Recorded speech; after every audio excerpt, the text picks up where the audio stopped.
Këtu pra me kemi dhe njeriu i cili rrallë mund ta shohësh pa libër në dorë dhe siç e them çdo herë është enciklopedia e gjallë e komunitetit tonë shqiptar. Zotëri Erik, mi se na vini në Federation Square.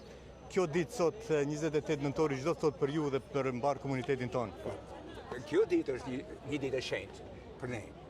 Ditë më e shenjtë në historinë tonë, edhe për kombin tonë. Kjo është dita ku për herë të parë u shpall pavarësia e qeverisë shqiptare. Në një kohë tepër të rrezikshme për popullin tonë, në atë kohë ku ka qenë e sulmuar nga të gjitha anët, nga grekët, nga serbët, malezezësit. Për me pat kurajnë, si që bën shqiptarët me ngrit flamurin e me shpall pavarësinë, ka qenë një akt i jashtëzakonshëm për popullin tonë që tregon dinjitetin, nerin e popullit tonë dhe faktin se nuk janë një popull që lejon që ata të jenë të shtypur, të sunduar nga herë.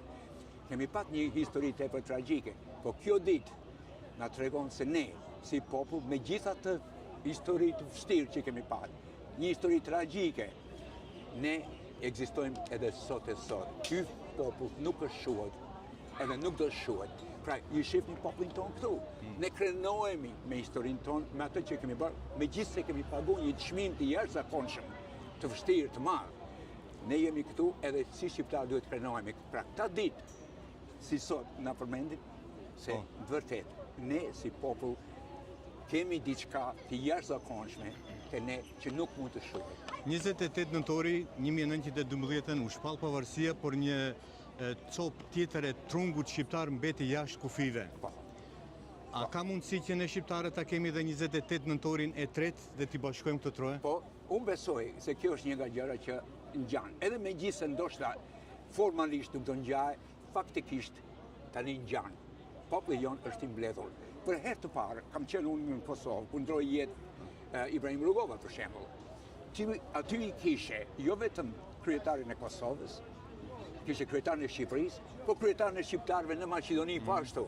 Kështu që për herë të parë të tre pjesët tona ishin aty. Po ashtu, nga Malizi, kryesia shqiptare ishte atje.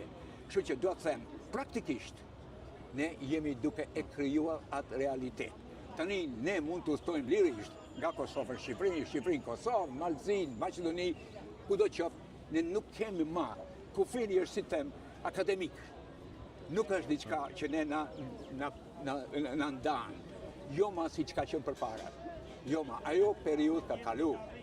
Ne rregullisht pra do vije koha ku ndoshta populli jon do vendose që të kenë vetëm një kryesi formale. Kjo është punë që populli jon duhet ta bëjë vetë. Po megjithatë, ne tani kemi liri, siç e kemi pat gati për 100 vjet o më gjatë. E kemi atë liri. Në Australi, neve po ashtu si komunitet, kemi dhënë kontributin tonë për Kosovën, si dhe për Shqipërinë. Ja, ju shihni, kemi neve ambasadorin shqiptar këtu. Ne kemi ambasadorin e Kosovës. Këto gjëra nuk janë arrit pa punë. Kjo ka qenë punë e komunitetit tonë.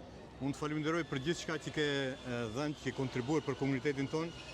Uroj që kjo ditë ta kaloni sa më mirë, urime 28 nëntori. Po ashtu ju dëshiroj të njëjtën gjë ju edhe gjithë komunitetit tonë. Edhe unë besoj se ne do të vazhdojmë ta mbajmë, siç thomi ne në veçë tona, flakën gjallë, flakën e lirisë. Faleminderit shumë. Edhe ju po ashtu, falenderoj.